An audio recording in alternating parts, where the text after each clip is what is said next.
What's going on, guys? I'm Steve. Welcome back to the channel. Welcome back to another video. If it's your first time stopping by the channel, hit that subscribe button. Trust me, you won't regret it. You're a returning subscriber as always, guys. Welcome back, and I do appreciate the support. Guys, we got some breaking news out of Dallas, Texas. And this broke within the last 30 minutes. I've been watching it closely, and I want to show you something. They're saying, and police at the scene are really shook up about this. They're saying that somebody was beheaded at a Dallas motel, and it must have happened outside on the walkway, because it was done in front of various onlookers that were screaming on 911, begging for help to get there. I'm telling you, ladies and gentlemen, America has turned into its own personal gore fest. Nobody fears law. Nobody fears justice. You know what I'm saying? And I want you to take a look at this story. They're going to give you all the information you need. And you can expect an update later on as more information comes out about this. This right here is truly horrible. Good afternoon, I'm Dia Wall. We're monitoring breaking news right now, a beheading at an East Dallas motel. We brought it to you as breaking news on midday, and just moments ago we heard from the Dallas Police Department with an update on this situation and the investigation. We're going to bring it to you in full. This morning at about 9:30 a.m., Dallas Police responded to a stabbing call on the 3400 block of Samuel Boulevard. The preliminary investigation determined that the suspect cut the victim with an edged weapon several times.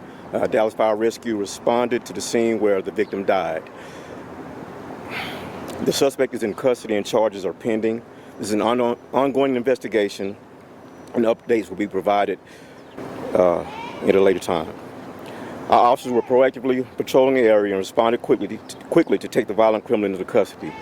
Even though he was armed with a bladed weapon, the officers showed tremendous restraint and used minimal force to apprehend him. This violent crime will not go unpunished, and our department will thoroughly investigate and bring charges against the suspect. Violent crime is not welcome in our city. Can you tell us to the two? I'm not in response to any questions, ma'am. You can't identify. First Assistant Chief Terrence Rhodes there. I want to bring in Senior Crime and Justice Reporter Rebecca Lopez. And Rebecca, you really got the tip that helped alert us to what was going on here. But the thing that I noticed in that brief press conference, he had to pause and gather himself. Yeah, apparently this is just a very horrific scene that these officers have witnessed out there. Initially, my source told me that there was a beheading at this motel, and now we're hearing from eyewitnesses. We'll bring those to you later, but what I can confirm right now is that a man walked up to this other person. They were having an argument, and then used a machete to sever the person's head off, and then disposed of the person's head. This is just such a disturbing story, and so I can only imagine. Officers did arrive very quickly. I've just looked at some police records, and I can read in those records that they had several 911 calls of people that witnessed this. They saw this happening. They're telling DPD this person has just been beheaded. DPD gets there very quickly. They do see the suspect, and my sources are telling me that they were able to tase that suspect and take that person into custody. Right now on your screen, you're seeing some of the images that we've captured from our chopper above of the scene there at that motel. And Rebecca, when you're looking at some of this, First Assistant Chief Rhodes said a bladed weapon. Mm-hmm. Your sources tell you it was a machete. And there were several calls that came in. What were some of the things that folks were saying beyond? I mean, because I can imagine that had to be a traumatic scene. They're saying you need to get here quickly. There is a person with a machete that has basically beheaded this person. Apparently there was some sort of argument between these two people, and then this happened. I cannot recall, Dia, the last time that I even heard of anything like this happening in Dallas. I covered a case in Louisville several years ago where a woman was beheaded using a chainsaw by her husband, who, by the way, is still on the run. That was a very disturbing case, but I've not heard of anything like this in Dallas County or in the city of Dallas in recent memory. What else are you hearing from your sources? I know it's still early, DPD not even confirming that it was a machete or that this was a beheading that took place here, but what else have you been able to learn from your sources? So we do have the suspect's name. We're not releasing that suspect's name right now. We have been able to confirm that this suspect was on probation for some other crime. Again, we're not releasing that. We're digging into his history.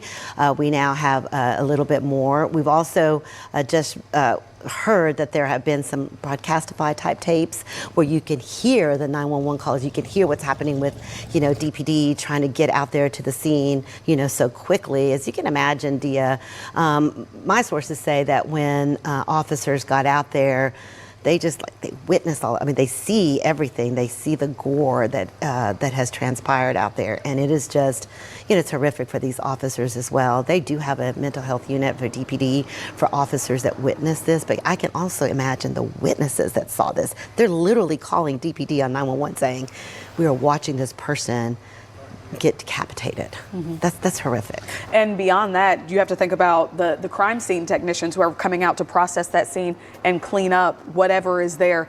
What are the next steps? You've covered crime and justice here for decades. What are kind of the next steps in an investigation like this? So right now they'll take the suspect into, they obviously took him into custody. They'll probably take him down to DPD headquarters if he's not already there. He'll be questioned and then he'll be processed. He'll have his bond set. There'll be an arrest affidavit eventually that will detail more of what happened. And then as far as there's obviously they've got to notify the victim's family. Then officers that were at the scene will be offered any kind of help that they need to deal with this horrific incident. So those are pretty much the next steps. So now it'll be very interesting to find out what the suspect tells them, if he was high on something. I mean, it feels to me that anyone that would do this, there's either some component of mental health or they are on some sort of drug. And PCP tends to be a drug that, and I'm just speculating here, but PCP tends to be a drug where people do really horrific things when they're on PCP. Don't know that for sure yet, but definitely they will drug test this person for any kind of psychotic type drugs that cause this sort of violent behavior. Just one more for you, Rebecca. I know you're kind of digging into the background, going through police records that you've received already, but what are next steps? What are we doing here as a team at Channel 8 to kind of get to the bottom of, this horrific scene, how this happened? Someone could be decapitated at a motel. We have at least 2 crews already on scene, and we have interviewed some of the eyewitnesses that are giving us more information about what they saw. I'm assuming it's probably a couple of the same people that called 911. So we'll hear from those eyewitnesses. We'll hear from our reporters at the scene, what they're hearing from police. But again, I'm unclear as to why DPD hasn't actually come out and said that the person was decapitated. It's very clear that the person was. Don't know why they're not telling the public that. Definitely a question that I have for the Dallas Police Department. And of course, to see someone with as much experience as Assistant Chief Rhodes, really a little bit emotional here. Yeah. That's pretty uncommon. It is. I know Chief Rhodes very well. He is one of the more calm and very, he's always very put together. He's very calm. His demeanor is that way. So I can just imagine, I know he is a person of great faith as well. So I can imagine, and when you get out to the scene and you see something, and you've got these officers also, and these witnesses, and everyone out there is just extremely traumatized on how you're having to deal with that as well. Our senior crime and justice reporter, Rebecca Lopez, thank you as always for your insight. We're going to continue to follow this developing story. A person, beheaded at a motel in East Dallas using a machete. Again, we have multiple crews here at Channel 8 WFAA working to get you information and details on the suspect, what happens next, so you can keep it right here on WFAA Plus, and we'll see you on air as well.